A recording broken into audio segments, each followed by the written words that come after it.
Hallo ihr liebe Leute, hier ist wieder die Yankee mit Let's Play Lufia auf Pelzig. Und wie versprochen, gehen wir jetzt hier und machen die Truhe auf oder so ähnlich, ne? Moment, Wasserattacke, das dürfte eigentlich ziemlich fies Reifetzer. Und dann noch der Pilz auf alle, der Champignon. Dann dürfte das eigentlich genügen, hoffe ich doch. Die machen natürlich immer der Zwitschervogel, ist ja klar. Zum Glück hält Gordo das gut aus. Okay, die Endtruhe, die habe ich dummerweise vergessen. Das heißt, die müssen wir dringendst noch holen. Sodele. Hoffen wir mal, dass das jetzt was bringt, der gute Zehnfüßler. Ja. So habe ich mir das doch vorgestellt. Nett verkehrt. Noch einmal können wir das Nimi bringen, aber wir könnten noch ein bisschen Drache drauf zwitschern und mal schauen, was dann passiert. So. Aber der Zehnfüßler bewährt sich bei den Gegnern dann doch ganz gut. Er könnte sich dann auch beim Bosskampf hier bewähren. Denn der Bosskampf ist jetzt auch nicht gerade so easy peasy hier. Dafür finde ich den aber auch ziemlich cool gemacht, muss ich sagen. Ja, man nochmal Phönix, schluckt nochmal wertvoll die Zeit. Und dann schauen wir mal, dass wir da durchkommen. Alter Falter. Langsam wird's hässlich hier. So, dafür, dass ich nur schnell mal was holen wollte, kommen wir jetzt leider in einen Raum mit jeder Menge Gegner. So, dass das nicht einfach mal so schnell von der Bühne ist, das Ganze. So, dann Maxim. Ist jetzt mal dein großer Auftritt. Machen wir mal auf alle zweimal Champion, dann Love das 8. Dann haben wir hier noch so ein Golem. Ein Courage-Ring. Aha, ist es der wert? Schauen wir doch gerade mal, ob der das wert ist, der Courage-Ring. Erhöht Mut, Trauma, verringert Abwehr von Gegnern. Nö, der war es natürlich nicht wert. Aber macht nix. Wir kommen jetzt hier hoffentlich wieder irgendwie gut raus aus der Geschichte. Ne? Naja, man kann nicht alles haben. Die Power Hydra hockt halt direkt drauf. Aber so what? Und die kümmern wir uns jetzt. Ja, gutes Argument, Gordo. Und noch im Feuerberg beherzige ich noch einen Rat, den ich von Kirbys Linkschwert gekriegt habe. Und zwar hat er mir noch gesagt, wo ich ein Kapselmonster finde, was ich noch mit dem U-Boot erreichen kann. So, jetzt gehen wir nochmal ganz fix dort hier. Speichern noch ab. Und dann geht's wieder runter in den lustigen Lavaraum. Da haben wir in der letzten Episode, wenn mich nicht alles täuscht, dahin schon alles rausgeholt, ne? Das heißt, wir können jetzt hier lustig tralalala, hier. Und wursteln uns da wieder durch. Da geht's dann hier rum und damit geht's dann dort hier. Dann haben wir hier noch ein Behemoth. Ja, glücklicherweise nur einer. Und das sind, ach, zum Glück nicht gerade besonders starke Gegner. Das heißt, die Wurstekönige, die kriegen wir noch relativ fix platt. Und Guy, bringst du die Entscheidung? Nee, noch nicht. Aber das hat sich bald. Komm schon, bevor der angreift, hätte ich ihn ganz gern gewurschtelt. Dankeschön. Und ich denke, sinnvoll wäre allmählich einmal der Zaubertrank für Athea, zumindest mal 2 Stück. Bis man den Scheiß nicht eventuell während dem Bosskampf noch löse. So, grasige Drache. Weil das wird mich einfach nur effektiv mal wieder ein Angriff, ein Zauber oder sonst was kosten von unserer Verbündete, wenn wir tatsächlich das während einem Bosskampf machen würden mit Auffüllung. Ich weiß jetzt nicht, ob noch zufälligerweise MP und KP Auffüllung kommt, aber zur Not sind wir definitiv gerüstet.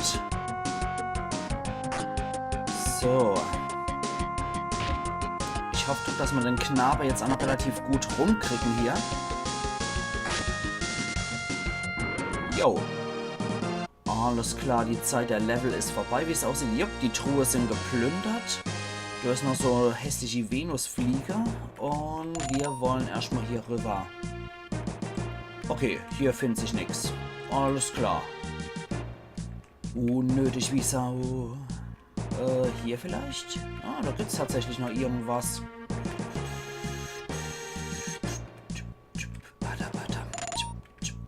Ja, da kommt mal was so an, nicht an irgendwelche Eisklötze dran.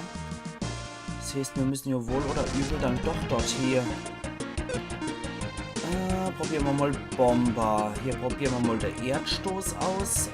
Magma-Wirbel wird hier nicht besonders viel bringen. Und hier machen wir einmal Bomber.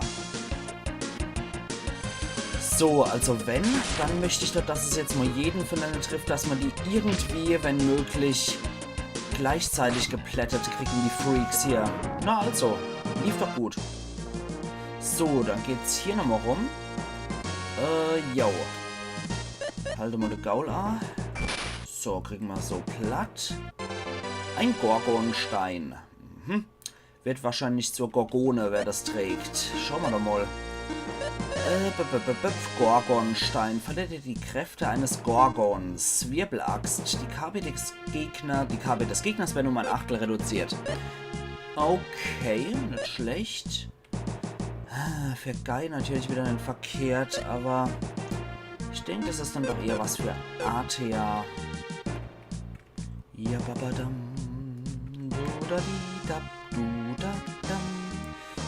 Den Fluchbogen sollten wir übrigens auch mal wirklich entfluchen lassen, wie mir Kirbys Linkschwert auch nochmal gesagt hat, weil das Atheas Optimalwaffe ist. Das heißt, darum werde ich mich auch noch kümmern. Hier geht's mal nicht lang. Okay. Nein! Ja. Wenn im richtigen Leben die Dinger doch auch nur so Falle täten, ne? Okay. Dann hier wieder lang. Dann müsste jetzt, ach, der Bossfight kommen. Das heißt, wir sind soweit alle auch relativ auf dem Damm. Trotzdem würde ich noch ganz gerne einen Zaubertrank an Athea opfern. So, da haben wir nämlich der Opa vom Dorf, der Älteste. Ich weiß ja nicht, wer ihr seid, aber hier ist es sehr gefährlich. Gleich kommt der Drachezeug, also geht mal besser, solange ihr noch könnt. Das sollte ich eigentlich zu dir sagen, von all das ist es so gefährlich, sich hier rumzutreiben. Ich bin kein gewöhnlicher Mensch. So. Maxim! Aha, das ist also der Drache. Geht, schnell! Keine Sorge, alter Mann, wir sind noch keine gewöhnliche Leute, nicht wahr, Maxim? Genau. Jo, da ist er. Wer hätte es gedacht, es ist ein Feuerdrachen, ne? Bei Drachenberg und Lava. Wer hätte es erwartet? Okay, was bringt uns das? Abwehrkraft, gar nicht mal so verkehrt. Und du machst doch mal die Frostfee drauf. Ich will mal wissen, was mehr abzieht. Frost oder Wasser? Ja, mit Gordo haben wir jetzt natürlich hier die absolute Panne-Variante gezogen. Aber dafür kann dir die Zauber hoffentlich gut einstecken. Ja, der hält sich doch gut. Jetzt gucken wir nochmal, was hier mehr abzieht. Okay, Frostfee ist eindeutig besser. Ja, niedlicher Versuch, Gordo. Okay. Hoffentlich bringt er was, der Schmerzgriff. Ja, ein bisschen was hat's abgezogen und wahrscheinlich auch die Abwehrkraft verringert.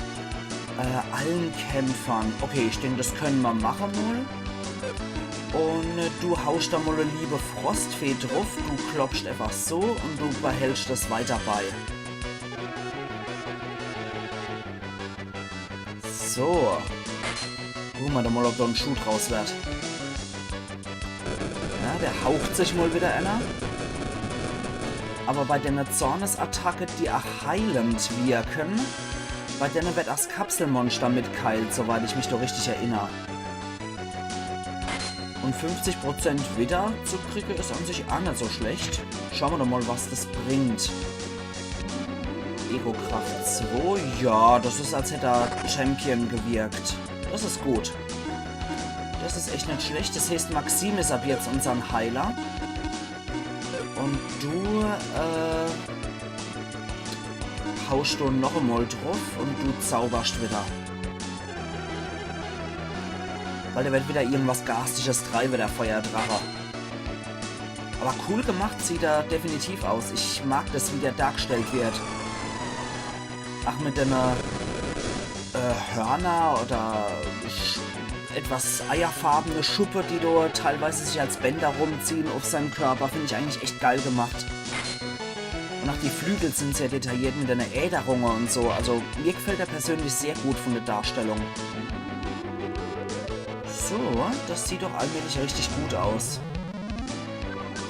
Wer hätte gedacht, dass Maximul unser Heiler wird? Ja, jetzt wird es natürlich etwas weniger. Jetzt kann er immer weniger abziehen mit der Attacke. Ist so logisch.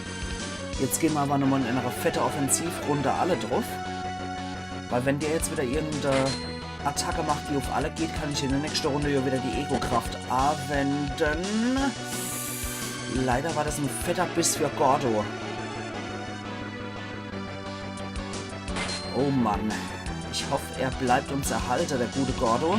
Ja, sogar mit einer Feuerklaue. Mutig, mutig, mein Lieber.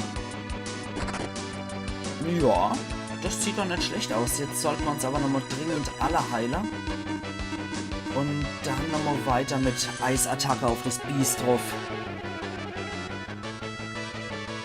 Also für Athea war der Zauberschub durch den Zaubertrank definitiv notwendig. Hoffen wir, dass Gordo nicht die Fliege macht, nachdem er jetzt hier nochmal ein paar Mal auf die Fresse kriegt. Oder dass der Drache jetzt schon stirbt. Das wird natürlich auch noch verkehrt. Wenn man jetzt schon kaputt kriegen. Ja, noch nicht. Und Gordo verzwitschert sich. Hätte er die rund gewatscht, dann wäre er wieder auf dem Damm gewesen. Aber nein, unser Gordo ist ja mal lieber der Franzose und der Feigling und zieht sich mal lieber zurück. Naja, wie gesagt, allzu große Hilfe kann er ja nicht sein, so ein Bossfight. Das habe ich ja schon im Vorfeld erwähnt. Und Emma hat er wenigstens eine große Attacke abgeblockt. Okay, für Maxim gibt es noch ein Level. Und dann war es das mit dem Feuerdrache.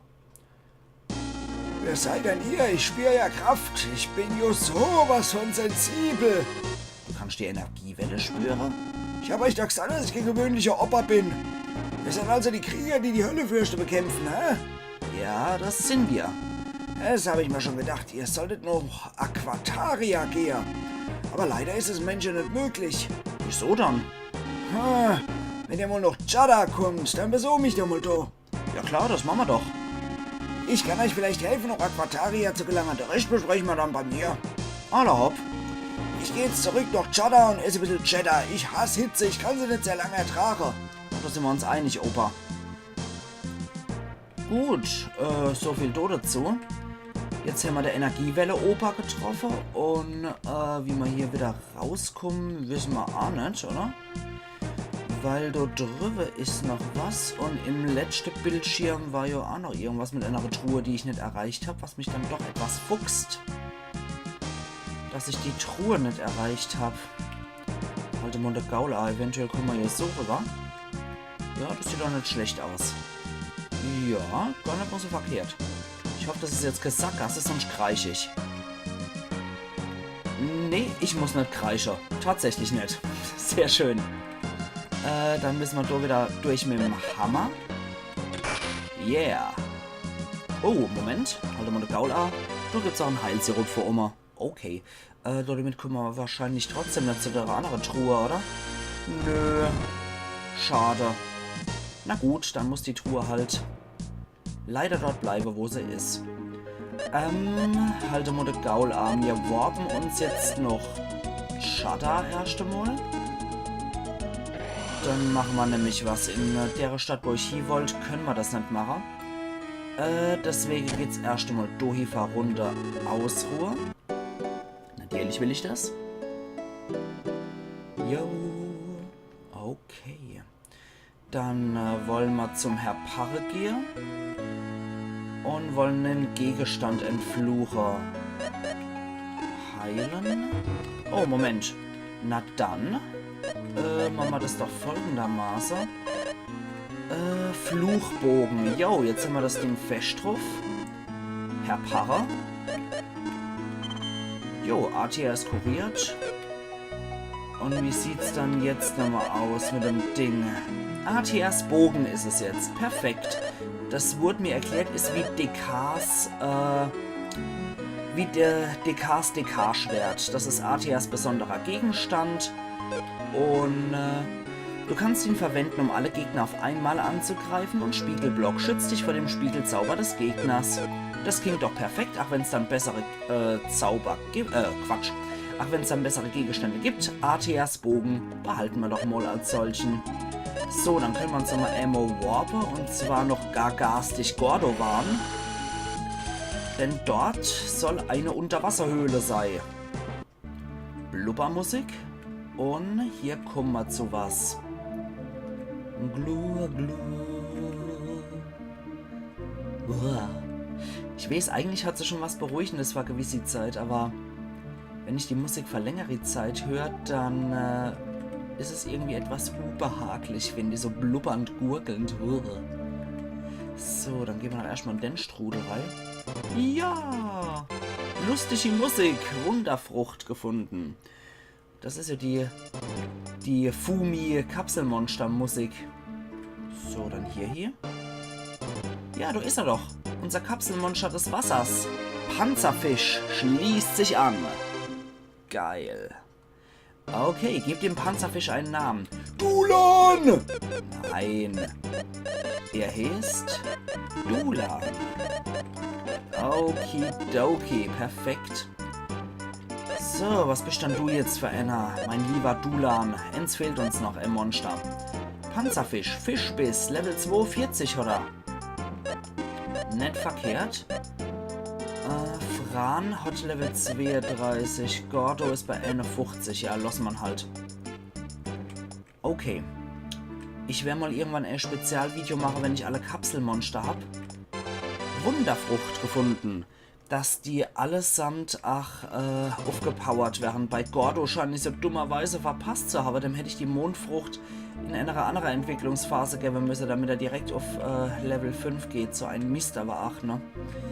Naja, das waren jetzt mal die kleinen Tipps, die ich jetzt noch am Rande gekriegt habe. Und dann geht's mit uns auch direkt wieder weiter. Noch Chatter. Ich wüsste jetzt auch noch mal ganz gern, wo dieser Blättergeier ist, das Kapselmonster. Aber ich hoffe, da stoßen wir noch drauf. So, dann gehen wir jetzt mal ins Haus vom Opa. Ich glaube, der war hier, ne? Ja, da ist er wieder. Du bist jo. Über was wolltest du jetzt vorhin mit Maretta? Naja, übers Lufia-Schwert. Hast du schon mal davon gehört? Ich weiß nicht, ob's wahr ist, aber die Legende vom Lufia-Schwert wurde uns oft erzählt. Ich will alles wissen. Das kleinste Detail könnte mal weiterhelfen. Man sagt, die Königin von Aquataria weiß, wo sich das Lufia-Schwert befindet. Aquataria? Wie komme ich denn da hier? Im Nordösten vor allem. Im Nordosten befindet sich eine halbmondförmige Insel. Ich hab's halt mit meiner Entschuldigung, hab mein Gehirnmedizin nicht genommen. Der Eingang nach Aquataria befindet sich unter der Insel im Meer. Haha, Aquataria ist nämlich die Stadt der Nixen. Eine Nixenstadt? Ah jo, in Aquataria gibt's einen Schrein. Da soll sich ein Schwert befinden. Du meinst, das Lufia-Schwert? Ja, vielleicht. Mir ist es schwer zu glauben, dass es tatsächlich eine Nixenstadt unter Meer gibt. Ja, aber ich habe bewiesen, dass es gibt, du fantasieloser Knödelkopf. Ich war nämlich schon doof, hickst. Haha. Die Aquaperle ist der Schlüssel nach Aquataria. Die Perl? Der Schlüssel zur Stadt sind Nixe? Och, nimm sie mit. Wirklich? Das ist sicher bedeutet doch viel. Ich will, dass du sie an dich nimmst. Ich brauch die Perlen nicht mehr. Danke, Chef. Vielen, vielen Dank, Opa. Ja, die klassische Aquaperle in rotbraun, ja. Im Nordosten ist eine Halbmondinsel. Unter ihr ist der Eingang nach Aquataria. Okay, cool. Danke, Opa. Ja, dann fahren wir doch in der Episode noch ganz fix zu der halbmondförmigen Insel. Und gucken uns das Ganze doch mal an, ne? Nordosten, Halbmond, Loch ohne dran, ja, das passt. Aber wir wollen erstmal gucken, was es auf der Insel so gibt. Da gibt es nämlich noch ein Bäumchen. Und ich glaube, ich beantworte mir gerade die Frucht selber, wo der Blättergeier ist. Da ist er nämlich. Blättergeier schließt sich an. Yeah. Gib dem Blättergeier einen Namen. Nicht Elric oder Erlik. Entschuldigung, so rum. Es ist Erlik. Und das ist jetzt mein nächstes Kapselmonster, was ich nehmen werde. So, da haben wir doch. Jupp, Nacht. So, der ist leider Level 36. Das macht mir jetzt aber überhaupt nichts aus. Der wird jetzt von mir ordentlich gefüttert. Nee, nicht jetzt. Dafür haben wir noch nicht die passende Sache. Und zwar geht's dort mit übermorgen weiter bei Let's Play Lufia auf Pelzig, ihr liebe Leid. Also machen's gut und bis übermorgen dann wieder. Iron Yankee.